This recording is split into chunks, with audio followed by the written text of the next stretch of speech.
Kayla, you need me to get? Oh, there we go. Okay.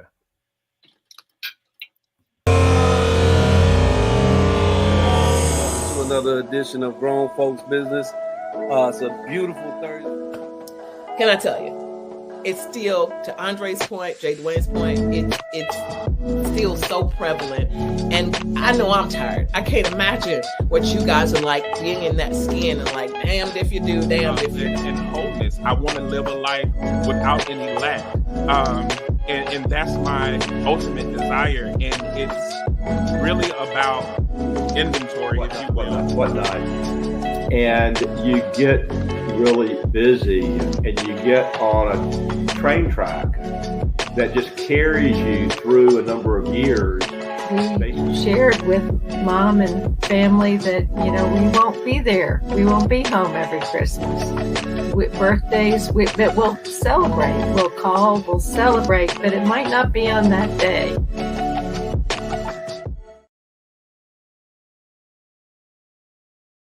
All right. Welcome to another edition of Grown Folks Business. Glad to have some of those familiar faces in the place. I missed you guys. We had a very special show last week with Rashad Galloway. I hope you had a chance to tune in and check it out. If you didn't, go back into the archive and grab it. It's really worth the time. It was a good interview.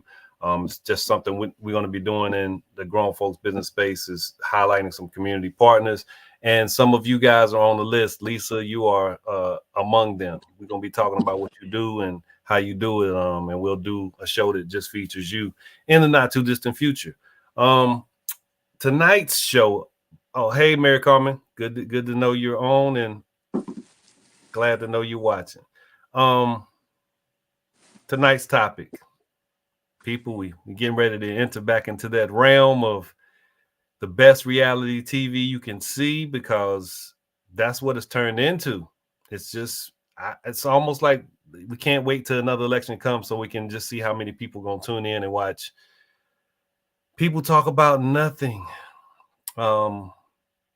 People talk about matters that we think have long been settled, and people not listen to what the actual constituencies are saying, and more so lean towards conjecture and BS. Yes, I'm talking about politics. So tonight's show is called The Politics of People, Morality and Integrity for Sale.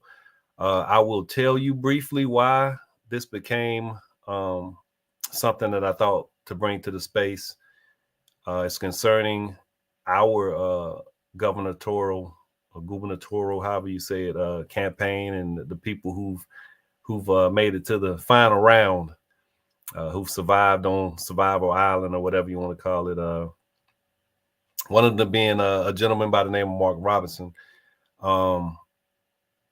Something took place that I think is worthy of discussion, and it was primarily not just that Trump endorsed this guy.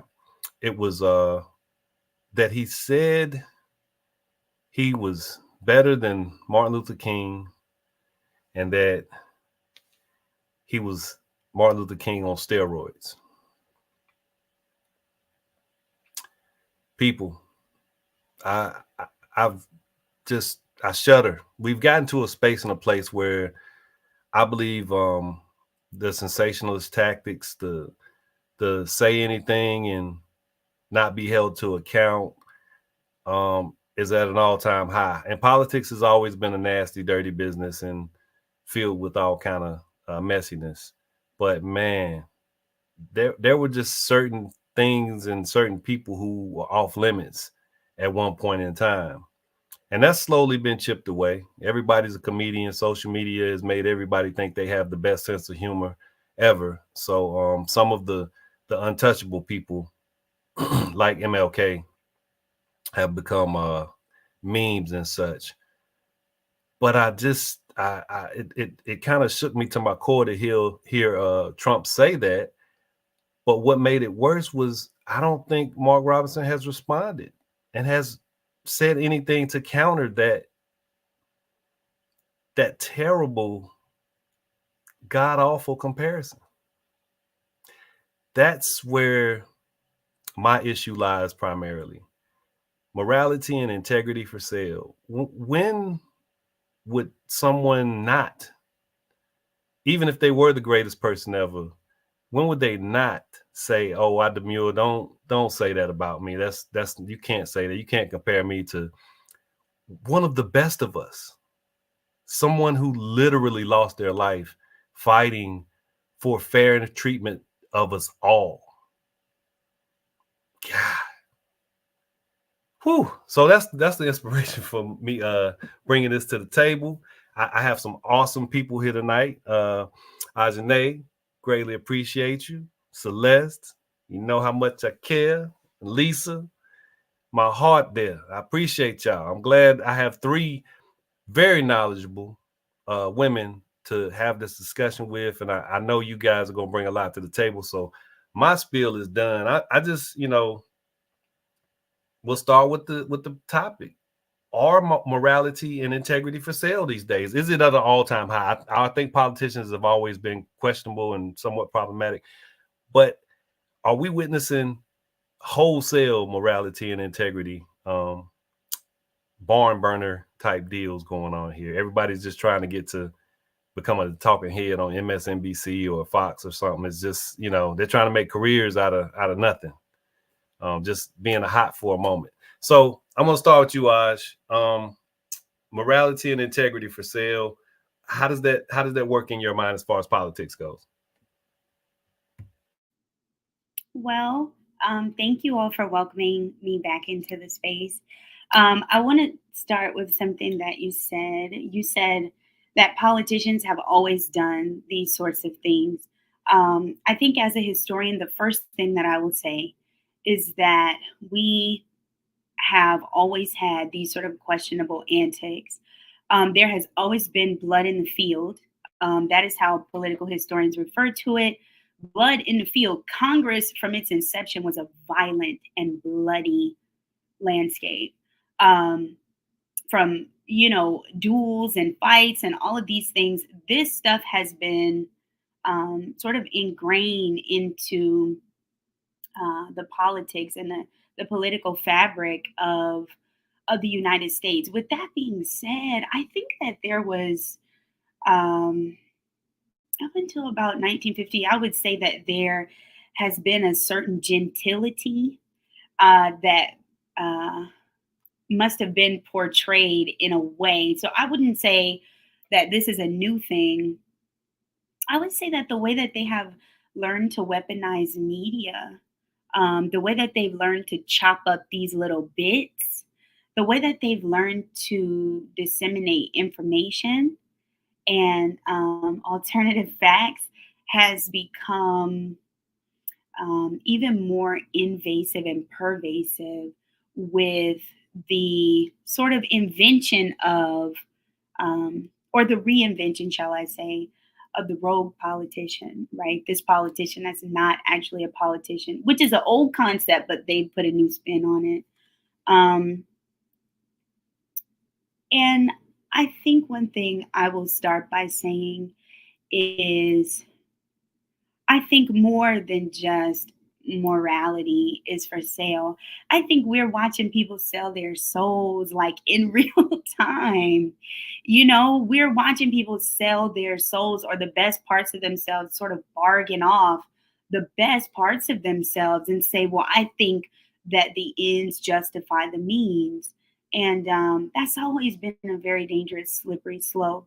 But I think that one of the questions I'm going to be answering tonight is something that I'm grappling with right now, like right where I sit. What are you willing to do to get where you want to go?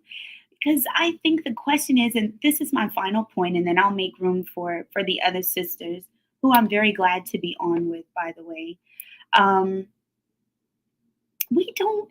There's a question that's not being asked.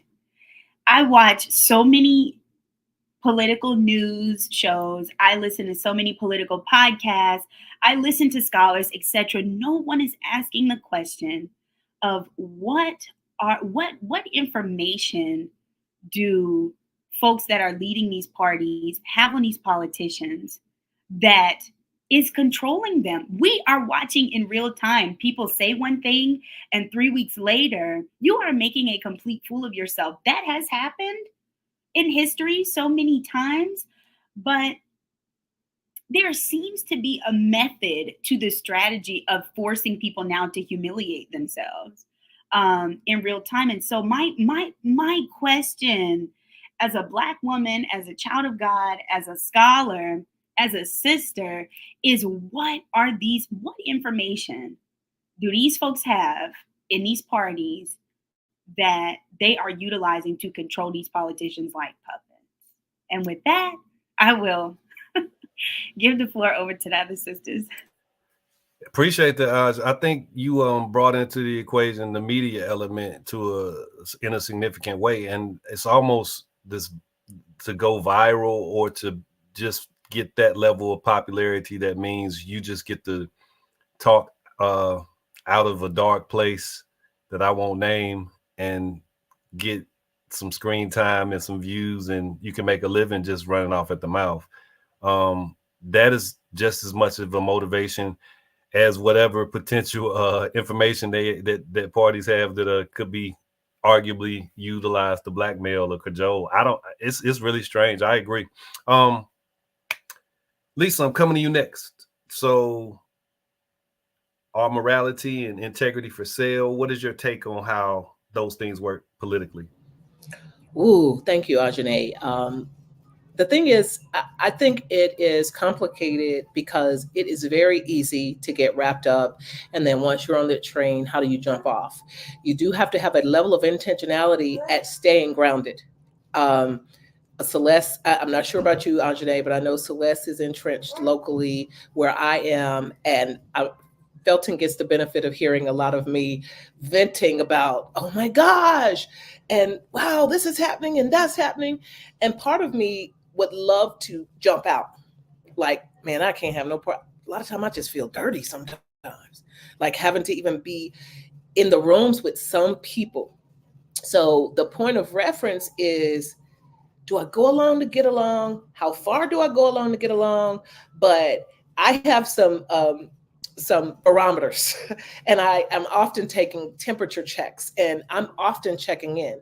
And I think I might have told Felton, but I know I told someone else, like, please constantly keep me in check if you see me going too far left. Because honestly, and this is no defense of what that person said. I almost called them a name. What that person said, because that's ridiculous. Mark Robinson has not given any semblance of his life, made no sacrifice. I haven't seen that one sacrifice. I know he's done some things that a lot of people do that are in service to community, but when you go touting those things to put yourself on a higher level, then I'm a believer. So the word says, if you get your crown here on earth, you don't need it in heaven. So that kind of washes out. But I'm just saying that I can see how people can get involved with good intentions, and then they have what they believe are trusting relationships, and people may incrementally, kind of like a battered woman type syndrome, that you kind of like, wait a minute, that didn't feel good, but they said they're sorry. You keep giving them chances, and then things go further. Then all of a sudden, it's like, I don't recognize this person. But then the cost becomes so enormous to disconnect. And most people are not willing to sacrifice their benefits to stay ethical. So to your question, yes, people are selling their ethical beliefs if they had them to begin with. And we are still human. We are still human, and we think we're greater or grander or better than we actually are. But you never know that until you are tested.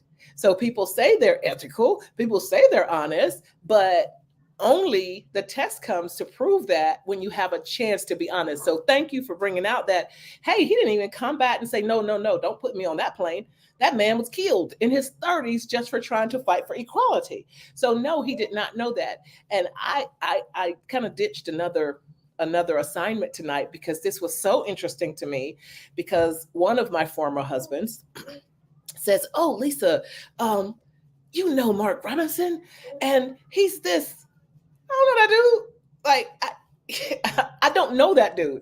But so I said, I got to get on this show tonight because, I'm kind of wrapped up and I miss y'all too. But this was very interesting because I'm watching like a deer in the headlights at some of this stuff. But I also have to hold a mirror up to myself because you can go down that slippery slope. And before you know it, it's like, ooh, what? So I'm a Shirley Chisholm fan, and I keep telling myself, stay unbought and unbossed, stay unbought and unbossed.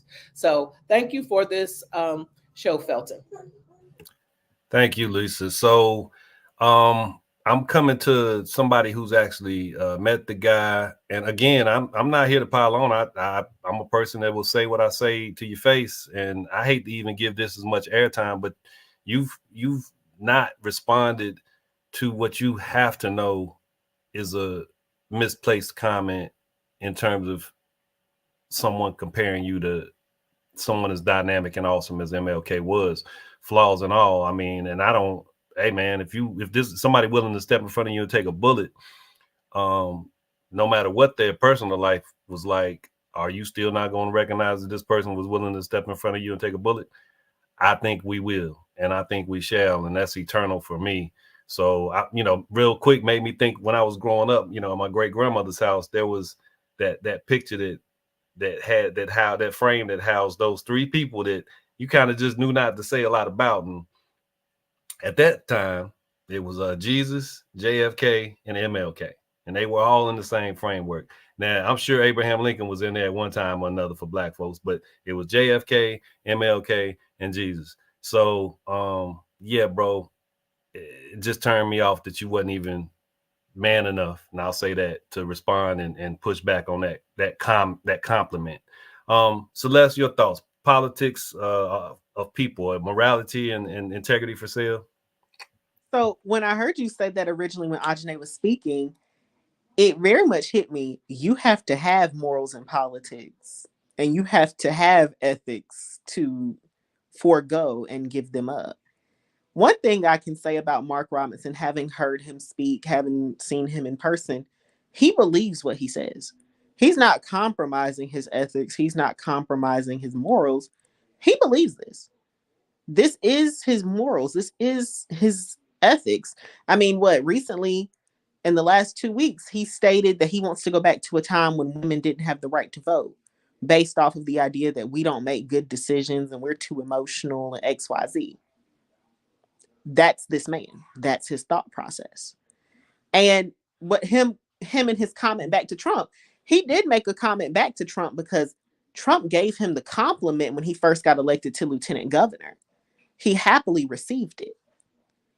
One thing I can say about Mark, he can give a speech.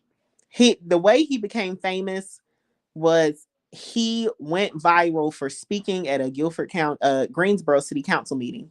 He then spoke at a Guilford County School Board meeting.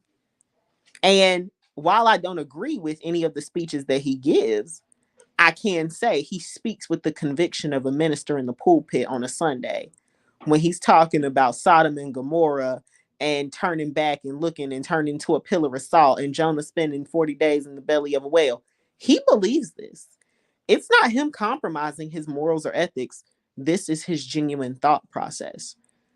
Like, you see him in person, you meet him in person, he stands by what he says. It sounds ludicrous and crazy to us, but that's because of where our morals and ethics lie. This is what he feels. This is what he thinks. This is not him speaking to go viral. This is not him speaking off of, ooh, let me say something a little testy to make it to CNN. No, you ask him a question. One thing I can say about him, I'm not a fan. I do not stand. I do not like that man. But if you ask him a question, he's going to give you a genuine answer. His stance on abortion, he believes it. His stance on women's rights, he believes it. Does he believe that he is the second coming of MLK because Trump said so? Because he accepted it? Yeah, I will say he probably believes it. I'd bet money on it, and I'm not a betting woman. Like, this man is not compromising his morals and ethics. He's accepting what he believes to be facts and truthfulness. So does he believe that he is the second coming of MLK because these crazy people have told him that he is and they have hyped him up? It wouldn't shock me if this man has a picture of himself framed in his home because he believes that he is Black Jesus. Like politics aside, some people just talk crazy. Well, this is him. He talk crazy. I don't dispute or deny that aspect of anything. And I think the best and most sustained lies are the ones that the liar believes when they're telling them. But there's something that I'm really honing in on, and that's, to me, the fact that he can't believe on any level. He just can't, that he's comparable to MLK. That's just not, if you holding the apple and the orange, only thing you can say that fruit. I can't get into the psychology of it. I can't get into the psychology of it. No, I'm just saying you have to hold yourself in extremely high esteem and high regard. And a narcissist, a neurosis, definitely would. So we're not going to go down a tremendous bit of this road, and I really want to make that point clear. But to Lisa's point, to our understanding or anybody observing, if you've not made sacrifices for the whole, then you're not even remotely in the same ballpark. And the polarization that he walks in and swims in is just not, it's not even remotely equatable. There's some other people be compared to, but it ain't MLK. And I understand what you're talking about, though. Believe me, I get the personality, the disorder, but also I don't want to give him all the screen time. This ain't what we're here for. Next thing you know, me and him will be doing something in the street, and I don't want to be in that type moment. Because that's what everybody expects. Y'all know where I was on the Will Smith and Chris Rock slap. I believe, Black people, Black men, most, primarily they encourage, and we just thought to just throw away each other. And I'm not doing that. I would love to have a conversation and find some understanding for some of this ill logic, but it is what it is. Let's go with the next thing. I'm gonna stay with you, Celeste, real quick, because then I got to get to the historian of the bunch. Is our present democracy our founders' worst nightmare come true, or are we just doing it wrong? There's a good basis for that. Go ahead, Celeste. As a Politico, somebody who involves themselves in local, state, national politics, this is not necessarily our founders' worst nightmare, because I honestly believe one of their worst nightmares was, quote unquote, Negroes actually having the right to vote in a society where they started with all men are created equal. But I mean, the original works of the Constitution and the frame of government wasn't equal. It wasn't set up to be applicable to the poor, the colored, women. So I definitely don't believe it's their worst nightmare, but do I think that they expected it to fall apart like this? Absolutely not. I don't think that the founding fathers were prepared for a Donald Trump to come into office, but also they themselves were not great leaders to begin with. When you start with how they handled the United States, how they handled the phrase all men are created equal, how they handled what they believed was going to be an equitable and equal society. I mean, what the Statue of Liberty says, give us your tired, your poor, your huddled masses yearning to breathe free. But yet here we are fighting about people just wanting to come across the border and give themselves a better life. And here we are fighting about African Americans and whether they have the right to actually be here, even though you brought my Black behind over here on the ship. So I ain't asked to come over here, but hey, that's their frame of government. Do I think that they were actually prepared for somebody to try to steal an election? No. But did they also pick the Electoral College so the popular vote didn't decide who won? Yeah. So it's one of those things where, did they always expect white men to white men, and it was only going to be a problem when it wasn't white men in? Or were they expecting like a certain type? Like I have questions about all of that. Like the historian has to answer, because me as the Politico in the room, this is what they were expecting. Like this is what they would have been okay with because it was one of them doing it. Now, if Obama got up there and acted like this, we would. Nah, that wasn't gonna. If Hillary would have said that the election was stolen in 2016 and started something, but is this what they expected as long as it was one of them doing it, considering that the Constitution was written by a bunch of white men without the rights of anybody else included? I honestly just think, they would have been cool. I'm gonna let Ajane take most of this, but your answers are kind of in the realm. The thing that you have to consider is primarily, I'm basing that question on education, and of course, a lot of what they desire was some land ownership and things of that nature. I would almost believe that if they could be resurrected, they might have been more. They would have been probably way more okay with Obama than what Trump is doing, and actually the state of our democracy in terms of how easily people are influenced to vote based on some regard of popularity and some other sensational behaviors. But yeah, let's go to the historian from Texas, one of those places that didn't want to necessarily remain attached and is still want to don't do that. Not in front of all these folks. Don't even do that. And I got how many Carolinas? All of them. Okay, so don't do me like that. Celeste, if you will, for a second. Oh, don't leave me, Celeste. Okay, sorry. Before you jump off, I wanted you to clarify your question that you had for me. My question for you as the historian was, what would be your perception and analysis of what the founding fathers actually intended America to become? Because me as a political individual, I look at it, they didn't intend for white women to have rights. Mm-hmm. They did not intend for Black men to even be considered human beings. Black women were most definitely not going to be included in any piece of that. And they definitely were not expecting or preparing for what was then the Aztec and Inca individuals in South America, their descendants. They definitely weren't expecting anybody Hispanic to come in here. So outside of white men, like, they weren't expecting anybody. So Hillary and Barack, I think they're more offensive to the founding fathers and their ideas than Donald, because yes, lacking education, but a Black man who was never intended to have rights, with a Black wife who didn't even exist in the thought process, and then a white woman who would have been at her husband's beck and call in 1776 when we became a nation.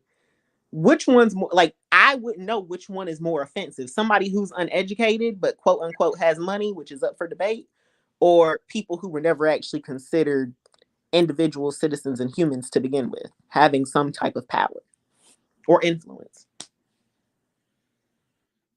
And Felton, what was yours? You want me to just follow that stream? Yeah, the question should be similar. Just throw this in there. Is our present democracy our founders' worst nightmare come true, or are we just doing it wrong? You can answer all of those together. Yeah. I want to start with that one, and then I'll work my way back to answer Celeste's question. Is our present democracy the founding fathers' nightmare? I want to make something very clear. I second what Celeste said about the way that people were written out. It was not by accident. It was by design. When you take a look at the U.S. Constitution, it strictly grants rights to corporations and people that are considered corporations. Everything else outside of that is left to ambiguity for a reason. Because when you write ambiguity into a law, you have plausible deniability first. You have the upper hand because you're still the only one who can change that law. It's difficult to add or subtract from that law. You also have the upper hand because the laws are left up for interpretation, which we know you cannot legislate the sentiment. I get into debates with JDs all the time. There is nothing that we can do to make sure that everyone interprets the law the exact same way. This is the slippery slope with the law. This is why ambiguity exists in the Constitution, because when you couple that ambiguity with that slippery slope, all of the power belongs to the people who initially wrote the law. And so I want to go back to, is this democracy our founding fathers' worst nightmare? I don't even know if I believe that the founding fathers had democracy in their mind in terms of a process, not something solidified. You go about things in a democratic fashion. That is very different from establishing a democracy. Going about things in a democratic fashion, for example, when we take a look at the way that even the American Revolution happened, that was autocracy, that was an oligarchy, that was a civil war that went about things in a semi-democratic fashion. There was a guise of democracy. 1/3 of the population by the mid 1700s said, okay, we need to get out of this. That 1/3 was the elites who owned the corporations, who did not want to pay the taxes. And so when you track what happened with the government after that, when they issue the Articles of Confederation, they make very clear, this ain't about no democracy. This is a democratic process. But this isn't about a democracy, because when the Articles of Confederation failed, it failed why? Because the federal government was too weak to do what? To tax and to regulate weapons, violence, and human bodies as human resources. Period. There was nothing else. It wasn't about religion.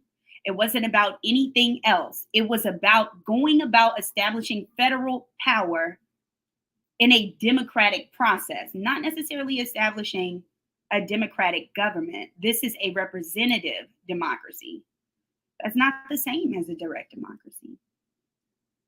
And so my criticism to the American people would be to ask, why are we afraid to criticize the very values of our nation? There are some values of our nation that are amazing that we need to have these conversations about on a global scale, right? We got some stories of some people that came here and survived against all odds. But on the flip side, I don't think the founding fathers were concerned with democracy. I think they were concerned with building an infrastructure for corporations and corporate power.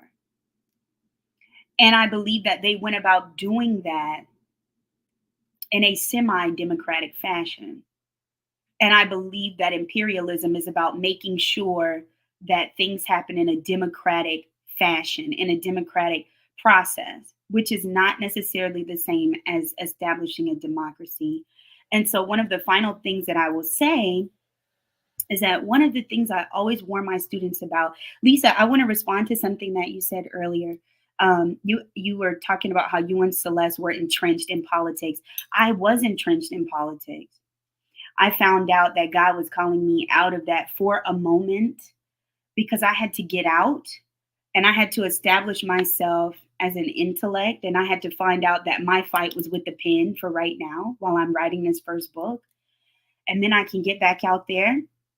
That was difficult for me, Lisa. It was so hard because I am so much about the people. I'm about the city council meetings, the community meetings. But why do I say that?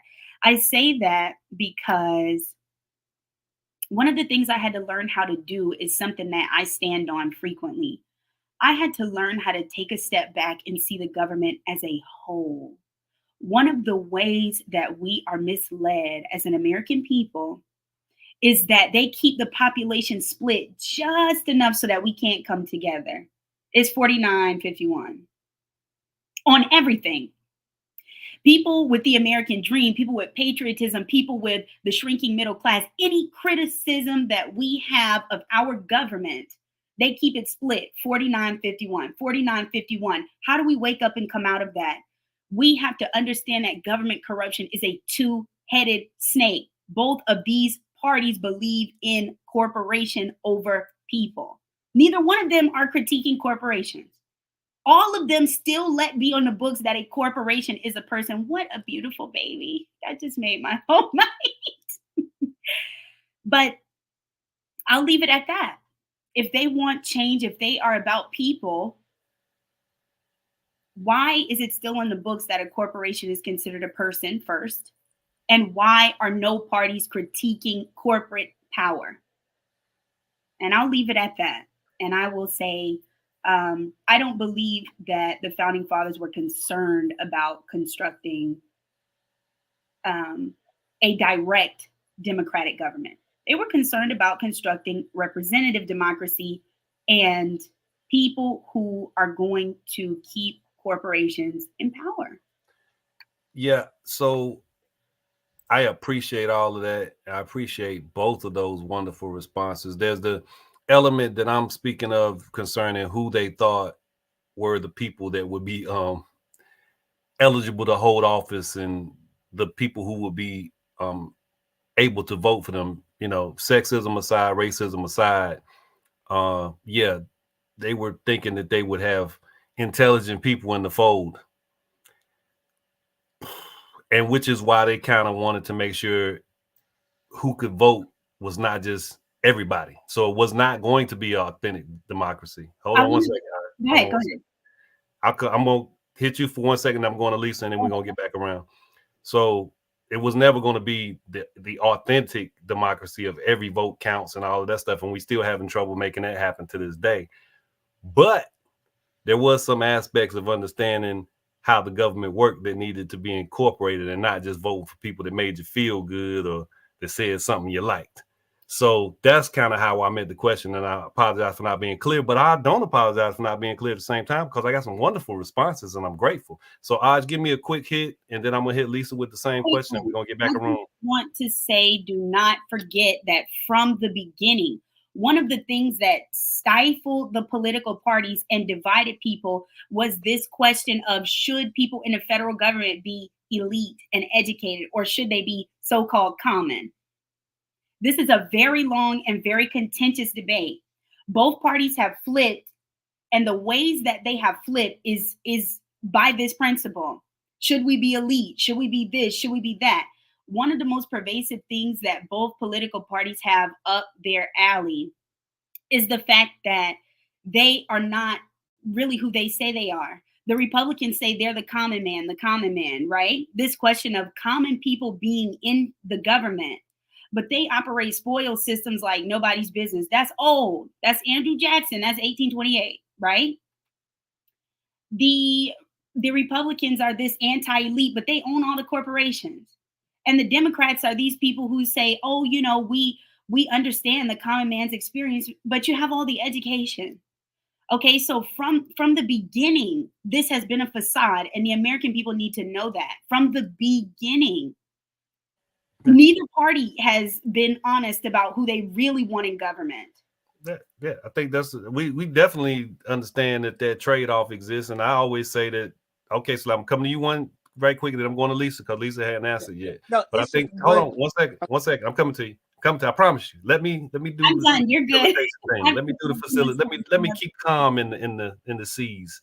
So I lost my train of thought. Go ahead, Celeste. I was going to say, when we talk about, when you just made that statement about, was it about the educated voting or was it about the common man? And were they expecting the uneducated to participate? W.E.B. was the first Black man to graduate from Harvard with a PhD, and he didn't get to vote until he was 40 years old. So is it about education? Is it about intelligence? Or I literally said, just for clarity, racism and sexism aside, I'm not making any concessions for the wrongheadedness of it. I'm saying that they didn't envision at any point that we might have some of these nincompoops in the places that they actually occupy. That's all I'm saying. Lisa, coming to you, I want you to have, your fun time because, I love y'all women, but good God Almighty, boy, y'all be on me now. Y'all ready? Look, I ain't got Jada Wayne, the referee. So, Lisa, your thoughts on this part of the question? This question is our present democracy, our founders' worst nightmare, come true, or are we just doing it wrong? I'm gonna go way left. I like left. Honestly, it's a little bit of all of what some of what Anjanae was saying, and some of what Celeste was saying, and then my own little thing. I don't think they cared. I think it was about how can I make the most successful thing for this moment that I think is going to be successful for what this moment looks like. But then on the other hand, I think they would enjoy seeing the others fight to keep oppression. I mean, just honestly, this is these jollies that some people are having from just the fight. Like, why do people love the chaos? So honestly, I think the founding fathers may have gotten a kick out of the, oh yeah, we didn't really consider those people, but we like not considering those people. So yeah, keep fighting not to consider those people. Um, because people are getting their kicks. I listened to a NPR story yesterday that was talking about the country music thing. And Felton, you already had a show a few months back about one of my formerly favorite artists, uh, tried it in a small town, and talked about how after the controversy, the this person has stayed on number one for 16 weeks. So I don't think people have changed. So, some things shift, but people in power like to stay in power. Like, what is the term? Absolute power corrupts absolutely. Power is a magnificent thing, and those that try to act like they don't really like it, they're lying. They might try to lie to us, but you can't lie to yourself. What you do with it is what matters to me, because you can use powers for good or evil. So I think they didn't care about who was being disenfranchised. That wasn't a word back then, but then I think that, I mean, it was white men at the table, and I think they would get their jollies right now with saying, yeah, they're fighting to keep our dream alive, that it's all about us as everything crashes down. Yeah, I y'all don't know how much I appreciate this. I got some brilliant people in this space with me, and I know everybody who wishes they could have you as guests are extremely jealous. I hope that you can never be compromised. Your morality and integrity need to stay right here on Grown Folks Business. I appreciate y'all. Ajane, I'm coming back to you. Let's kind of get through this question, because I have one wrap-up question that I think will give us a good bow on this conversation. And this is a good one. I'm so happy. And, it's political season, so we'll get back to these conversations. As you make some comments that I think strongly are connected to this question, and you can feel free to restate or just expand. So, who are we voting for? Our representatives or our exploiters?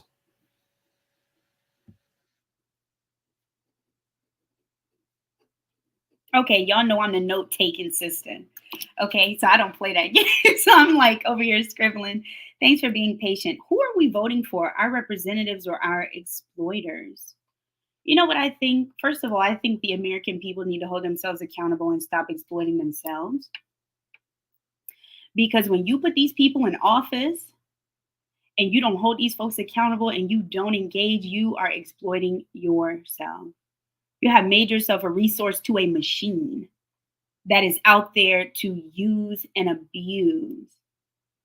Second of all, there are times where I believe, okay, let me say this. In terms of advocacy, I believe that we have things flipped. I'm sure you all will agree with this, because we're all like super politically active.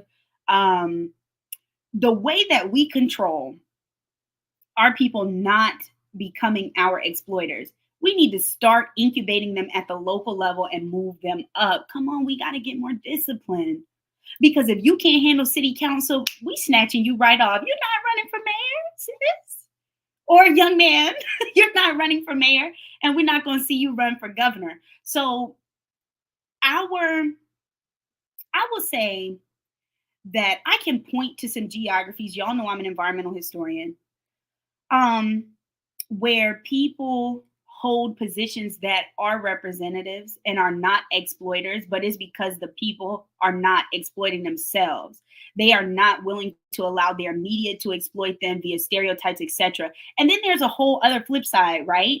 There are an entire group of politicians that are not by name, that are running community organizations, running hospitals, running education systems, that are the true representatives that are not willing to be exploited, and they're exploited and not able to move up into real politics because they're being exploited because they won't exploit us. Sorry, I know that was a lot, but I think we need to focus on finding those people who are truly representatives in those so-called non-political organizations. Like I said, like the people running the 501c3s, the people running the, exactly, take care of home. Yes. The people running these community organizations that have to take politics into account. Those are the people we need to move into these positions, because we are being exploited. And the higher you go up the food chain, the worse it gets. But it's incubated somewhere. And because we exploit ourselves, we're not able to catch the exploitation before they get into a real position where you become a monster. So I'll leave it at that. Agreed. And a lot of that was something else you referenced earlier. Is there's too much money in politics, way too much money in politics. Celeste, coming to you real quick, and remember, I want to get through this one. I have one final question that's going to put a bow on this thing. But are we voting for our representatives or our exploiters? I'm gonna say both, because when Ajane made her point, we don't necessarily start people at local government and move them up until they're in the federal government, Senate, and Congress. But even though a lot of people show up with great intentions, whether they start at the city level, go straight to being a congressman or representative, serving in their state house, XYZ, they show up with good intentions. No matter which party you show up with, they show up with the best intentions for their individual party. And then they get a taste of power. And then they get a taste of that expense account funded by a corporation. Then they get comfortable in that position. Like, what is it? Mitch McConnell don't go back to Kentucky a lot. He don't. Diane, I forgot her last name. I can never get it right, but California. Fine. I can't. Did she pass away recently? Yeah. Like a lot of millions of dollars. Millions. Yeah, a lot of people were upset with her during her term because she didn't go back to California a lot. I mean, you go to DC, and I will say, like, I went as a 22-year-old, fresh out of college, fresh out of an election cycle, and it was so cool, and it was so much going on, like walking down a congressional hallway, being in these spaces, seeing these people in real life, hearing the conversations that happen behind closed doors and that happen in the hallways, like seeing what you believe is magic. Baby, it ain't magic. It's BS. It's bull. I like and that. you have these people that show up and they want to help and they want to give back and they want to go back and they want to do XYZ. Republicans and conservatives show up and they want to help the small guy, the guy with no education, XYZ. You have the Democrat who shows up who wants to get everybody education and wants to find ways for free college and wants to have conversations about universal education, universal pre-K, XYZ. They show up with great intentions. And then they're like, I want to keep my office. And to keep my office, how do I keep these corporations happy so that they don't endorse in my race, or they endorse me, or they fund me? Or most corporations have PACs that they're a part of. And they're going to give to this PAC, which is going to help me in the long run so XYZ can happen. They go there with good intentions. And I will say at all levels of government, they show up with good intentions in most cases. And then they get the power that comes with the office, the influence, the feeling of importance, because most of them have low self-confidence or low self-esteem. Most of them were called ugly growing up because, let's be honest, ain't that many attractive politicians out there. And they want to stay because they feel relevant. It's their first time feeling like they have the voice in the room, not just a voice in a room. And for most of them, it's their first time being able to drop $500 on a dinner or $2,000 on an Armani suit. Feel important. Most politicians after their first term, they're not there to help anybody anymore. They're there to maintain their power. And that means that the people at home that they're supposed to be serving get whatever they get, which is why term limits should honestly be something that's discussed, but that's a whole different conversation. But yes, they show up with both of them, and then they get that dose of power, that taste of sweetness, and that taste of relevancy, and they don't want to give it up. So I'm going to keep whoever I have to keep happy to stay here. And Ajane made a point about corporations being in power to begin with. Corporations are very much in influence, very much in power, and very much have more say in our government than the average voter. All right. Well said. Lisa, coming to you, and then I'm gonna run around the space with the final question. But who are you? Who are we voting for? Sorry, who are we voting for? Um, our representatives or our exploiters? So I don't exactly agree with Celeste about most people. I think I'm fairly attractive. I ran for office and I have a great self confidence. Um, oh yeah, that dude right there. I think he's fairly attractive too. So I was kind of like, what? Um, just teasing. But I honestly don't. So I've run companies. I know that there is a place for companies, and Felton actually helped me articulate my displeasure with the term capitalism. I am a capitalist. I'm going to capitalize on opportunities. What I think is not enough of us understand what it takes to operate one thing or another. So some people do end up selling their souls for things they don't understand for the greater good. They think so. For instance, I think if I incentivize this company to come here by offering all these breaks, I get my people 20 or 100 some jobs. That's going to put food on their table for however long that company's there. Without a level of professional engagement, understanding a lot of the intricacies of that, you get caught up. And then you just make checking boxes, because I am seeing a lot more people in positions of authority that don't read the emails, that don't read all of the materials. So I honestly believe a lot of people have good intentions, but it's very time consuming. A lot of people are lazy, but a lot of people are also distracted. And especially in certain spheres, there are certain areas where people are not as educated, whether that's professionally educated through our educational institution or by listening to NPR, reading newspapers or magazines, Inc., Wall Street Journal. So they're just making the best choices that they can. And then they do try to self-preserve when they get attacked. So without certain companies, we can't have jobs. Our society is a consumption society. So if we don't like the corporation, stop buying the stuff. So if we stop buying the stuff, then other people aren't going to have jobs. Then if you don't have jobs, then maybe our consumption will start going down. But that's a whole nother thing. So I'm idealistic in some respect, because I've also seen people who I still believe in.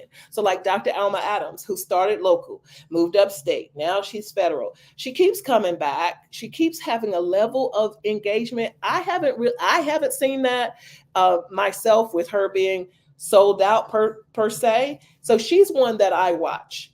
And then other people that I watch, I don't listen to what people say, because their actions speak way louder than their words. But the people that I have watched, and I will look them up. But that's time consuming. And as already been articulated, you guys are educated and you're in the know. That is not the massive populace. Most people can't take this level of time to investigate Mark Robinson. Oh, he's a Black man. And actually, what sociologically, I'm changing my thought as to looking into why Black men are making this mad exodus from Democrat to Republican. So I think people just don't know. We have all these distractions and these bells and whistles, and then people who have good intentions, they make the best decisions that they can at the time. Then they try to save themselves by not saying, oops, I made a mistake, or oops, I didn't read, or oops, I didn't show up to the right meeting. So call me idealistic, but I do give people certain chances, unless and until that doesn't make sense. And if you can't invest enough, if the carnage is so great, I will tell somebody you should quit this job. This is not what you should be doing, because the collateral damage is not worth you not investing what it takes to be have a level of informed decision making, because this is kind of bad. And it's amazing you guys mentioned Feinstein, because I'm just all into NPR, unbiased political view, hearing about how that fight for that seat and how California is so blue. And then there's a retired MLB player that's running for that seat. That's a Republican. So This is all very interesting to me. So I'm going to have a sociological experiment while y'all historians and politicians have y'all little experiment. Come on with it. We all get smarter together. Again, I greatly appreciate everyone's input and what everyone has shared tonight. This has been awesome.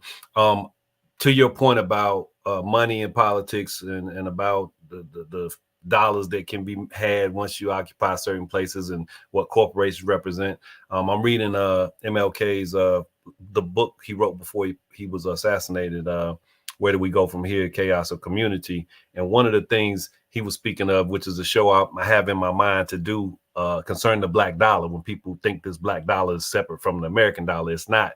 But he was encouraging an understanding of where to spend it, which places were actually the ones that you were welcome and what corporations welcomed your business and which ones didn't. And that's the power of the black dollar. Don't just give it away to Nike. Uh-oh. I hope I ain't get no trouble. So anyway, this is the last question. Breezing through the space. I'm coming back to you, Lisa, with you and your grandbaby there. And then y'all just give me a quick, fast, dirty answer because the State of the Union is tonight. What is the state of our union, in your opinion, in 1 or 2 sentences or less? What short? This don't count. Thank you, first of all, Anjane. And this is my grandson's introduction to the world. Don't be a consumer, Roman. The state of our union, hey, it's going to ebb and flow. We're going to have ups. We're going to have downs. I'm just going to each one reach one. I'm going to try to encourage people to do the absolute best they can at participating in this current democracy. Be the change you want to see. That was probably 4 sentences. Sorry. Oh, love it. Here we go. That was a good example, Lisa. All right, now coming to you, Aj. What's the state of our union? Well, friends, the state of our union is what it's always been. It's been a certain portion of the population causing hell and chaos and confusion. A certain portion of the population riding the fence, going with the wave, whatever, whether it be blue, red, whatever. And then there's a certain population of people that are saying, we're not going to take this. We're going to let love win instead of money and corruption. And the state of our union is what it has been. It is a mess, but it is survivable if we do it with love and if we do it together. And if we do it with knowledge, because without knowledge, the people do what?